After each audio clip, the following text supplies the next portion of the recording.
Happy New Year, everyone. Welcome to 2021. I want to thank you for checking out my last video if you had the time to actually look at it.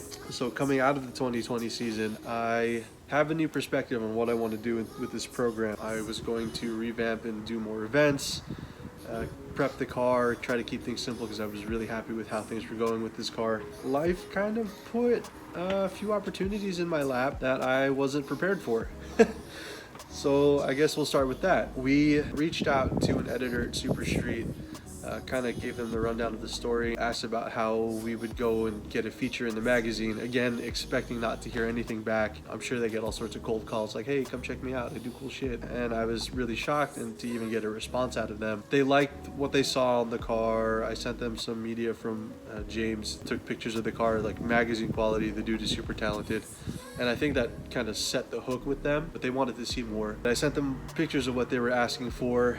We got some very critical feedback, some very strong criticism. They liked what they saw, but this is a race car and it's banged up and it's not magazine show-worthy quality. It's pretty for a drift car, but it's not a show car, and I am aware of that. I did appreciate that feedback because it made me realize that not everyone's into the same things that I'm into. Each one of these battles cars was from driving with some of the best drivers in the country, really pushing myself to my limits, and the car just taking the brunt of that. I told them that I would be willing to make the aesthetics of the car a priority if they could guarantee me a feature in the magazine, and it happened.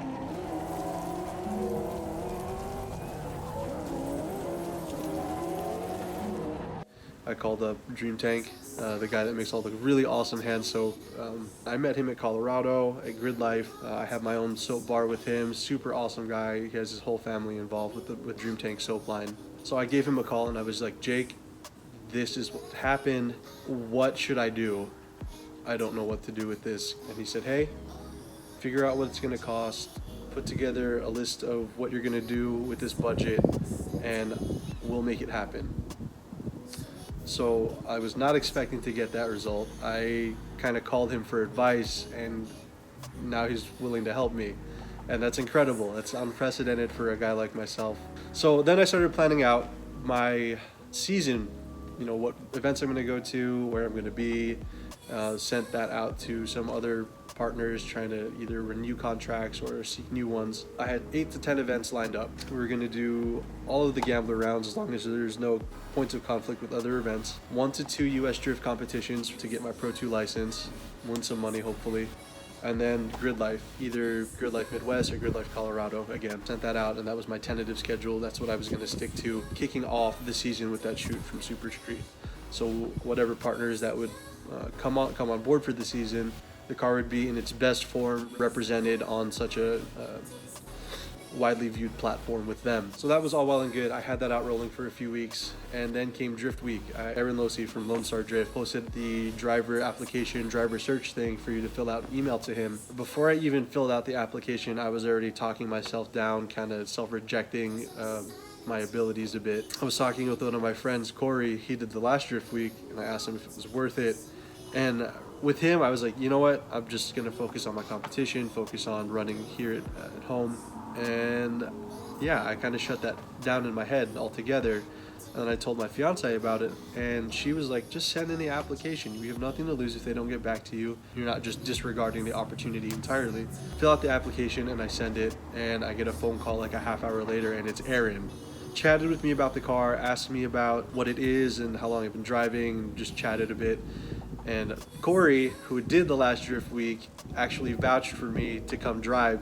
I got invited to drive Drift Week. I thought it over for a few days because this is well outside of my comfort zone and way outside of my resources for what I'm able to do financially. So I called Jake again, and I told him about Drift Week, asking him for his advice, and he said, Galen, you are my wild card for the year. I love doing crazy stuff, and I believe in you. So I'll help you with that also. I have a lot to do.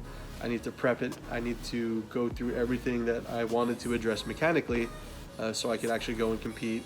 Now I have to go through the body to make it ready for SuperStreet. And now I have to address a couple things like the fuel system tank's too small. We have to street drive to and from each event, between tracks, hotels, whatever it is. So I need to make it a little bit more reasonable. I'm freaking out.